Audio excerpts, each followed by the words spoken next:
যিকরা ওয়া ইন্না লাহু লাহাফিজুন। আল্লাহ বলেন কোরআন আমি নাযিল করেছি, কোরআনের সংরক্ষণের দায়িত্ব আমি আল্লাহ নিলাম। কোন আসমানি কিতাবের হিফাজতের দায়িত্ব আমি আল্লাহ নেই নাই। কথা গোটা বিশ্বে যদি আপনি তালাশ করেন, অরিজিনাল তাওরাতের কোন নুসখা আপনি খুঁজে পাবেন না, বাইবেলের কোন কপি আপনি খুঁজে পাবেন। কোরআনে আল্লাহ কয় ইউহারিফুনা কিতাবাল্লাহ মিন বা'দি মা আকালুহু ওয়া হুম ইয়ালামুন। এরা ইচ্ছা করে আসমানি কিতাবগুলোর মধ্যে রদবদল ঘটাইছে। আল্লাহ ডাক দিয়া কয় ওইগুলোর হিফাজতের দায়িত্ব আমি নেই নাই। কোরআন আমি আল্লাহ নাযিল করেছি, কোরআনের সংরক্ষণের দায়িত্ব আমি আল্লাহ নিলাম। আল্লাহু আকবার বলেন। তাই কিয়ামত পর্যন্ত কোরআনের কোন আয়াত তো দূরের কথা, একটা জের জবর নক্তার পরিবর্তন করার ক্ষমতা পৃথিবীর কারো নাই। আল্লাহ বলেন এমন সূক্ষ্মভাবে আমি আল্লাহ কোরআনকে হাফেজে কোরআনের সিনার মধ্যে সংরক্ষণ করে দিয়েছি। বিশ্বের আধুনিক অস্ত্র দিয়ে, আধুনিক মেশিনারিজ দিয়ে যদি কেউ সিনার মধ্যে লাগাইয়া তালাশ করে রে কোরআনের কোনো অক্ষর পাওয়া যাবে? আরো জোরে বলেন না না। আল্লাহ ডাক দেয়া কয় সিনার মধ্যে আমি আল্লাহ 30 পারা কোরআনকে সংরক্ষণ করে দিলাম। গোটা বিশ্বের থেকে যদি কোরআনের কপিগুলো নাই হয়ে যায়, আল্লাহর কসম আমাদের এই সকল মাদ্রাসাগুলোর মধ্যে যারা হাফেজ হয়, 6 বছরের বাচ্চা হাফেজ, আমার নিজের হাতে পাগড়ি দিছি, সুবহানাল্লাহ। 8 বছরের বাচ্চা হাফেজ হয়, 10-12 বছরের বাচ্চা হাফেজ হয়। আল্লাহ কয় 30 পারা কোরআন আমি আল্লাহ তার সিনায় সংরক্ষণ করে দিলাম। যদি কোরআনের বাহ্যিক কপিগুলো শেষ করে দেওয়া হয়, একজন হাফেজকে ডাক দিয়া বলা হাফেজ তাকীম আয়াজ কোরআনে কারীমের তিলাওয়াত শুরু করে দিবে। ওই হাফেজ তাকরীম তিলাওয়াত শুরু করে দিবে কোরআনুল কারীমের সূরাতুল ফাতিহা থেকে নিয়ে সূরা নাস পর্যন্ত এক বৈঠকে তিলাওয়াত করবে। গোটা কোরআন পুনরায় পৃথিবীর মধ্যে জিন্দা হয়ে যাবে। কালামে জিন্দা কোরআনে হাকিম হিকমতে ওলা জাওয়ালাস্ত খাদি।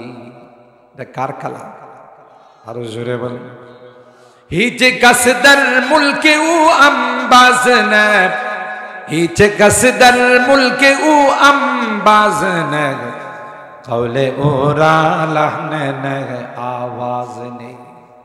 আল্লাহর কালাম। শোন, আল্লাহ তার হিফাজতের দায়িত্ব নিয়েছে। যারা এই কোরআনের পক্ষে থাকবে এরাই শান্তিতে থাকবে। বিরোধিতা যারা করবে তাদের কিছুদিন পর আর খুঁজে পাওয়া যাবে না। কথা বলেন ঠিক কিনা? এক সময় যারা বলতো ব্যাঙ্গের ছাতার মতো মাদ্রাসা গজাইছে, বাটি চালান দিয়ে এখন পাওয়া যাবে, কথা কয়। কিন্তু যাদেরকে বলতো ওরা আছে না নাই? ওলামায়ে কেরাম আছে না নাই? যদিও কিছুদিনের জন্য ওলামায়ে কেরামদেরকে লাল ঘরে ঢুকাইছে, আয়না ঘরে ঢুকাইছে, গুম খুন করছে। কথা বলেন ঠিক কিনা? আল্লাহ বলেন সবর করো, তোমরা যার রুহানি সন্তান, তোমাদের রুহানি পিতা হযরত ইব্রাহিম খলিলুল্লাহ, তাকেও তো ইন্টারন্যাশনাল হারামজাদা নমরুদ আগুনে ফেলাইছে। তোমরা যদি তারই রুহানি সন্তান হয়ে থাকো, তাহলে তো কিছু বিপদ আপদ তোমাদের উপর আসবে। আম হাসিবতুম আন তাদখুলুল জান্নাহ ওয়ালাম্মা ইয়াতিকুম মাসালুল লাযিনা খালাউ মিন ক্বাবল, তোমরা কি মনে করছো আমার এই জান্নাতে তোমরা চলে যাবে আর তোমাদের উপরে কোনো বিপদ আপদ আসবে না? তা কোনোদিন হতে পারে না, ঠিক কিনা বলেন? এগুলো হলো সাময়িক পরীক্ষা। এক গ্রিক দেবীর বিরুদ্ধে আন্দোলন করার কারণে, একটা মূর্তির বিরুদ্ধে যে হাইকোর্টের সামনে শান্তির দেবী, ওলামায়ে কেরাম আন্দোলন করার কারণে হাজার হাজার ওলামায়ে কেরামদেরকে জেলখানায় ঢুকানো হয়েছে, ঠিক কিনা বলেন? আল্লাহ আলেমদের কি ডাক দিয়া বলেন, এ আলেম না না, টেনশনের কোনো কারণ নাই। ওই দিন বেশি দূরে নয় রে, যেদিন তোমরা একটা মূর্তির বিরুদ্ধে আন্দোলন করেছিলে, আমি আল্লাহ এমন দিন তোমাদের সামনে ঘটাবো যেদিন একদিনে গোটা বাংলাদেশের সমস্ত মূর্তি পরিষ্কার হয়ে যাবে। কথা বলেন ঠিক না? সময় লাগছে কয়দিন? মূর্তি আছে বাংলাদেশে, কথা কয় না। কে ঘটাইছে? কুল জা আল হক ওয়া যাহাকাল বাতিল ইন্নাল বাতিলা কানা যাহুকা। বাতিল কিছুদিন মাথা চাড়া দিয়া উঠলো, পরবর্তীতে তার কোনো অস্তিত্ব খুঁজে পাওয়া যায় না, ঠিক কিনা বলেন? আর কার বিরুদ্ধে তুমি স্লোগান উঠাও? যে কোরআনের দায়িত্ব স্বয়ং আল্লাহ নিয়েছেন। সলিমুল্লাহ কলিমুল্লাহ সুরুতালি কুরুতালি ফুৎকার দিয়ে নিভাই দিবে, কথা বলে। আল্লাহ বলেন গোটা বিশ্ব মিলে কোরআনের বিরুদ্ধে যদি ষড়যন্ত্রে লিপ্ত হয়, আল্লাহ কয় না না, ওয়াল্লাহু মুতিম্মু নূরিহি ওয়ালাউ কারিহাল কাফিরুন। তোমরা চাও বা না চাও, আমার এই দ্বীনকে, ইসলামকে আমি কমপ্লিট করেই ছাড়ব। সুবহানাল্লাহ। এটা কোনো দুর্বল কিছু না, তোমাদের এই ষড়যন্ত্রে শেষ হয়ে যাবে। গোড়া অনেক মজবুত। রানা প্লাজা না যে কয়েকজন ধাক্কা দিয়ে ফেলাই দিবে। তখনকার মগা চৌধুরী একজন মন্ত্রী ছিল, নাম কি? মগা চৌধুরী। কি নাম? কথা কয় না। মগা চৌধুরী এত বড় গুরুত্বপূর্ণ এক মন্ত্রী হয়া, হ্যাঁ কয়েকজনে মিলে বিলিন্ডারে দেশে ধাক্কা এড়া গেছে বইরা। চিন্তা করেন কি পরিমাণ বুদ্ধি তার। মনে করছে কওমি মাদ্রাসা রানা প্লাজার মতো ধাক্কা দিয়ে ফেলে দিবে। নো, গোটা বিশ্ব মিলে যদি ষড়যন্ত্র করে কওমি মাদ্রাসাকে বিদায় করতে পারবে না, কথা বলেন ঠিক কিনা? কারণ কওমি মাদ্রাসাগুলো এই রহিমাবাদ সহ বাঞ্চারামপুরের যত কওমি মাদ্রাসা আছে, গোটা বিশ্বের যত কওমি মাদ্রাসা, সবগুলোর কানেকশন হলো দারুল উলুম দেওবন্দের সাথে, কথা কয় না। আর দেওবন্দের ভিত্তি স্থাপন কোনো সাধারণ মানুষ রাখে না। স্বয়ং সরকারে দো আলম মাহবুবে কিবরিয়া সৈয়দুল কাওনাইন সৈয়দুস সাকালাইন হযরত মুহাম্মদুর রাসূলুল্লাহ সাল্লাল্লাহু আলাইহি ওয়াসাল্লাম লাঠি মোবারক দিয়ে তার ভিত্তি স্থাপন করেছেন। আরো আস্তে সুবহানাল্লাহ। হযরত কাসেম নানতুবি ইংরেজের বিরুদ্ধে যুদ্ধ করার জন্য টেনশনের মধ্যে ছিলেন। 200 বছর যে ইংরেজরা ভারত উপমহাদেশকে শাসন শোষণ করতেছিল, কি করা যায়, তাদেরকে কিভাবে খেদানো যায়, এই টেনশন নিয়ে যখন রাত্রে তিনি ঘুমান, আল্লাহর কসম আল্লাহর হাবিবকে স্বপ্ন যুগে তিনি দেখেন। সুবহানাল্লাহ জুড়ে বলেন। আল্লাহর হাবিব বলেন, কাসেম টেনশনের কোনো কারণ নাই, ইংরেজের বিরুদ্ধে যুদ্ধ করার জন্য আগে ক্যান্টনমেন্ট বানাও। এই ক্যান্টনমেন্ট থেকে সৈনিক তৈরি হবে, এরা ইংরেজের বিরুদ্ধে তলোয়ার ধরবে। সুবহানাল্লাহ।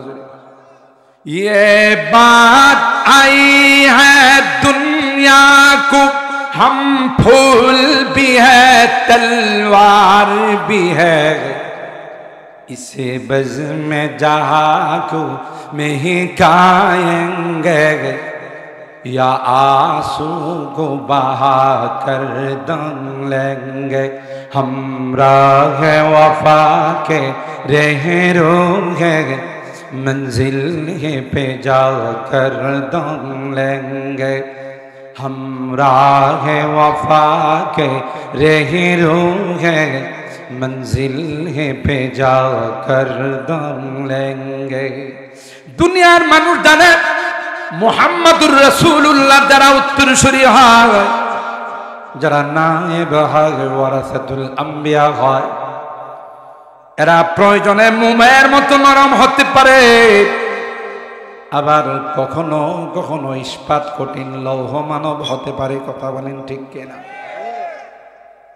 ये बात आई है दुनिया को, हम फूल भी है तलवार भी है, इसे बज़ में जहाँ को महकाएंगे, या आंसू को बहा कर दम लेंगे, हम राह वफा के रहरोगे, मंजिल पे जाकर दम लेंगे। এটা হলো আল্লাহর নবী নায়েব যারা হয়, এরা যেমন নরম হয় কখনো কখনো গরম হয়। কথা বলেন। হযরতে কাসেম নানতুবি রাহিমাহুল্লাহ ঘুম থেকে উঠে পেরেশান হয়ে, হাই কি দেখলাম ঘুমের মধ্যে, পয়গম্বর লাঠি মুবারক দিয়ে মাদ্রাসার ভিত্তি স্থাপন করে গেছে। ঘুম থেকে সজাগ হয়ে নৌদারাতে যায়, এখনো সেই নৌদারা দেওবন্দের মধ্যে আছে। ওলামায়ে কেরাম যারা দেওবন্দে পড়েছেন তারা জানেন, নৌদারাতে গিয়ে দেখে পয়গম্বর স্বপ্ন যুগে লাঠির দ্বারা যে দাগ দিয়ে গেছেন, আল্লাহর কসম এই দাগ এখনো মাটির থেকে মিশে না। खुद साक़ी कौसर ने राखी मैं खाने की बुनियाद, साक़ी कौसर সরকারি দোয়ার নবী নিজে এটার ভিত্তি রাখছে। এটা রানা প্লাজা মনে করো না, ব্যঙ্গের সাতা বইলা এটারে উড়াই দিবে, জঙ্গিবাদ প্রজনন কেন্দ্র বলে এটাকে কটাক্ষ করবা, সন্ত্রাস বলে এটাকে কটাক্ষ করবা। যারা সন্ত্রাস বলবে এরাই আসলে সন্ত্রাস। কথা বলেন ঠিক কিনা? আল্লামা ওলিপুরি রাহিমাহুল্লাহ বলে যে চোরের মায়ের বড় গলা। কথা কয় না। কিছুদিন পূর্বে এই বাংলাদেশের আদালতের বিচারকরা আদালতে বসে বসে মন্তব্য করছে, যে মৌলবীরা ওয়াজ করে টাকা নেয়, দুদক কমিশনকে বসে তদন্ত করে তাদের বিরুদ্ধে ব্যবস্থা নেন, ইনকাম ট্যাক্স বসা। চিন্তা করছে, মৌলবীরা ওয়াজ করে একটা গাড়ি নিয়ে আসে, যা কিছু দিয়ে গাড়ি খরচ দেওয়া হয়তো পকেটে কিছু থাকে, কিন্তু এই সুকুনের কুদৃষ্টি পড়ছে আলেম ওলামাদের হাদিয়ার উপর। কথা বলে না? কারণ কি জানেন, হে যে কি পরিমাণ লুটপাট করছে এটা হে ছাড়া আর আল্লাহ ছাড়া কেউ জানে না। এই জন্য এই লুটপাট ঢাকা দেওয়ার জন্য মৌলবীদের মধ্যে ইনকাম ট্যাক্স। আল্লাহ ডাক ডাকায় আলেম ওলামা, তোমরা ঘাবড়াবে না, তোমরা টেনশন করবে না। যে বিচারক এই রায় দিয়েছে, মন্তব্য করেছে, ওই দিন বেশি দূরে না, ওই বিচারক আত্মত্যাগ করে, ওই বিচারক আত্মগোপন করে দেশ থেকে পলাইতে যাবে। পরে নৌকার মধ্যে নৌকার মাঝিরা তার সাথে বন্ধুত্ব করে বলবেন, ব্যাগটা আমার হাতে দেন। মুরিদের বাড়িতে আমিনী রহমতুল্লাহ প্রায় ঘটনা বলতেন, পিসাব গেছে বেড়াইতে, ঠিক না? তো মুরিদ বড় বাটপার টাইপের ছিল। কি ছিল? এরকমের কিছু মুরিদ থাকে না, বাটপার সিটার টাইপ। হুজুরের আগায় আনতে গিয়া হুজুরের যে আসল ব্যাগটা, যেটার মধ্যে পাতলা মাল আছে, হুজুর ব্যাগটা আমার হাতে দেন। হুজুর কই বাবা এই ছোট ব্যাগ এটা আমার। কই হুজুর ব্যাগ নিয়ে আপনি যাবেন, তাহলে আমি কোন দিনের জন্য মুরিদ? আসলে টার্গেট হলো পাতলা মাল। তো যাই হোক, ঠিক আছে বাবা। তো হুজুরে একটা রুমে শোয়া দিয়েছে। হুজুর অনেক কষ্ট করে জার্নি করে আসছে, একটু বিশ্রাম নেন। আলাদা রুমে যায়, চেইন খুললা দেখে বাবারি বাবা সুরমা কালার, সুরমা কালারের নোট, সবুজ কালারের নোট, বুঝেন না? তো টাকা বাইর করে বাজারে গেছে। হুজুর আপনি ঘুমান, রাস্তা টাস্তা দিয়েছে সর্বত্র শি বাজার কারে বোঝেন। অনেক আইটেম হুজুরের সামনে পেশ করছে খানা। হুজুর কই বাবা তুমি কি পাগল হইছ? এই রূপচান্দা, তারপরে গোল্ডেন চান্দা, কথা বলেন ঠিক কিনা, আরো যত যত আছে, এই বিভিন্ন রকমের মাছ, বিভিন্ন রকমের গোশত, বাবা তুমি কি জন্য এত আয়োজন করলো? মুরিদি কি জবাব দিতে? হুজুর এগুলো সব আপনার কেরামত। বুঝলেন না কি কর? হুজুর সব এটা আমার কিচ্ছু না, জান আমি কি কোনো কিছু করার মতো কোনো যোগ্যতা আছে? সব আপনার কেরামত। হুজুরে তো খুব খাইল আর দোয়া করলো, বাবা তুমি যে এত বড় হিম্মতওয়ালা, কলি যাওয়ার, হুজুর এটাও আপনার কেরামত। খানার পরে মিষ্টান্ন কাকে কাকে বলে, আরে বাপরে, ফল ফ্রুট পুরা দস্তরখান, এত কিছু দিয়া খাওয়াইলা আবার এটিও আপনার কেরামত। এটিও কি আপনার কেরামত। এরপরে চা কফি সবকিছু খাওয়া হুজুরের যখন যাওয়ার টাইম হয়েছে, হুজুরের তো মনে মনে একটু টেনশন আছে, আল্লাহ জানে ওখানে কোনো হাত টাত দিছে কিনা। হুজুর চলে, আমি গাড়িতে উঠে, আরে বাবা তুমি অনেক কষ্ট করছো, বাজার সদাই করছো, এখন আর হুজুর এটা কি হয়? সুন্নত হলো আগায় দেওয়া, জানে এখানে খুললেই তো বিপদ, কথা কয় না। তো এই আগায়া দিয়া সিএনজিতে বা ট্যাক্সি ক্যাবে ওঠায়, সিএনজির বলছি ভাই তোমার ভাড়া কত? বলছে ভাড়া 500। আর 100 বকশিস দিয়া 600 দিল। হুজুর কোনো কষ্ট টষ্ট দিও না, সুন্দর করে নামাই দিও। হুজুর কই ভাই তুই এটা কি করতেছ? কই হুজুর যান। মুসাফার মধ্যে আবার দেখে চকচক চকচক কিছু নোট। হুজুর তো রীতিমতো অবাক, হুজুর যায় না মনে কিছু নিয়ে না, এই ব্যাগটা নেন। হুজুর একটু দূরে যায়, মনের মধ্যে তো একটু কুছুর মশার আছে, না জানি ব্যাগটা আগের হালতে আছে কিনা। আল্লাহ চেইন খুইলা দেখে যে সব অল ক্লিয়ার, কথা কয়। হুজুর এখন মাথায় হাত দিয়ে হাই রে, এতক্ষণ যে সব আমার কেরামতি কইছে আমি তো বুঝি নাই।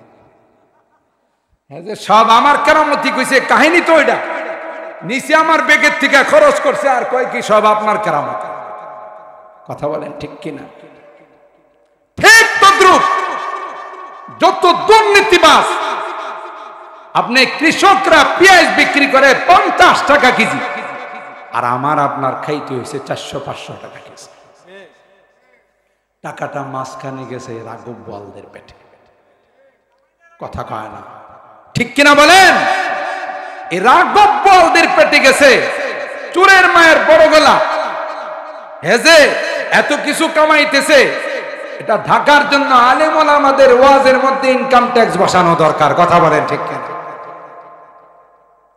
এখন দেখা গেছে যে এক একটা পিউট তার যে পরিমাণ ইনকাম, দেশের সাবেক প্রধানমন্ত্রী নিজেই বলছেন, যেমন তার বাবা বলছিলেন দেশটার এত কষ্ট করে স্বাধীন করলাম, আশপাশে চোর ছাড়া কিছু পাইলাম, কথা কয়। এত কম্বল বিদেশ থেকে আমার লেগে আইলো, একটা কম্বল আমি নিজেই পাইলাম না, তাহলে চোরের পরিমাণ কি ছিল, কথা বলেন ঠিক কিনা? এটা তো ওনার নিজের ভাষ্য, কথা বলেন ঠিক কিনা? ওই বিচারা যখন পলায়ন করতে চাইছে তখন কি করবে? কোন রকমে তো যান বাঁচাইতে কলা পাতা দেশ হইছে, ঠিক কিনা বলে? দাড়ি রাখা শুরু করছে, কথা কয় না। এরপরেও ওই দস্যুরা সব টাকা পয়সা রাইকা দেশের মাল দেশেই ফেরত দিলাম, আর দেশের মানুষও মনে করছে যে হারানো মানিক পাইছে, কথা কয় কি পাইছি? হারাই গেছিল, এই মানিকরা আল্লাহ মিলাই দিয়েছে। কথা বলেন ঠিক কেনা? দেশের মানুষ মনে করছে যে হারানো মানিক পাইছে, সবাই ওখানে যার যার সাধ্য মতো অংশগ্রহণ করছে। সমস্যাটা হলো ইনকাম ট্যাক্স যেটা বসানোর কথা সে বলছিল, এটা তার নিচের অংশের মধ্যে বসছে। কথা কয় কোথায় বসছে? এই ইনকাম ট্যাক্স তার নিচের অংশের মধ্যে। আরো দুঃখজনক হলো সত্য, বেচারা দাড়ি রাখছিল, সুন্নতি দাড়ি, তারপরও কি পাইল না? রেহাই। কারণ একজন দাড়ি রাইখা যত আকাম কুকাম করছে, সেই দাড়িকে কেন্দ্র করে যত আকাম কুকাম করছে, লাস্টে যখন বিপদে পড়ছে সব পরিষ্কার। পাশে হের সাথে আর এক শাম, এই স্বামী কুছে আমারে ধরছেন, হেরে দেখেন না। কথা কয় হেরে দেখেন না, এটারে ধরেন। তো ওই বেড়ার দাড়ি সহি হাদিস মতো, কথা কয় না, কারণ হে সহি হাদিস ওয়ালাদের নেতা ছিল। কথা কয় না। একদল আছে না সহি হাদিস, বুখারী শরীফ বগলের নিচে নিয়ে ঘুরে আর সহি হাদিস আসেনি। হাদিসওয়ালার ঘরের হাদিসওয়ালা হুজুররা 12-13 বছর, 20 বছর, 25 বছর পড়ায় সহি হাদিস চিনছে না, আর হে বাংলা বুখারী নিয়ে সহি হাদিস চিনে। কথা বলেন ঠিক কিনা? এগুলো প্রতারকের দল। কথা বলেন ঠিক কিনা? এর দাড়ি রাইখাও রেহাই পেল না, আরেকবার নতুন করে দাড়ি রাখছে, তাও মুক্তি পেল না। দুইটার কোনটার মধ্যে দাড়ি রাখার সুন্নতের নিয়ত ছিল না। কথা বলেন ঠিক কিনা? আল্লাহ বলে এই কোরআনের বিরুদ্ধে, ইসলামের বিরুদ্ধে, আলেম ওলামাদের বিরুদ্ধে ষড়যন্ত্র করে বড় বড় শক্তি, মহাশক্তিও পার পায় নাই, তোমরাও পার পাবে না। কথা বলেন ঠিক কিনা? खुद साक़ी कौसर ने राखी, मैं खाने की बुनियाद यहाँ तारीख मुरातब करती है, तारीख मुरातब करती है, दीवानों की रौदाद आए, इल्म हुनर का गहवारा, तारीख का वो से पारा है, हर फूल हाय के शोला है, हर शर्वाया में नारा है।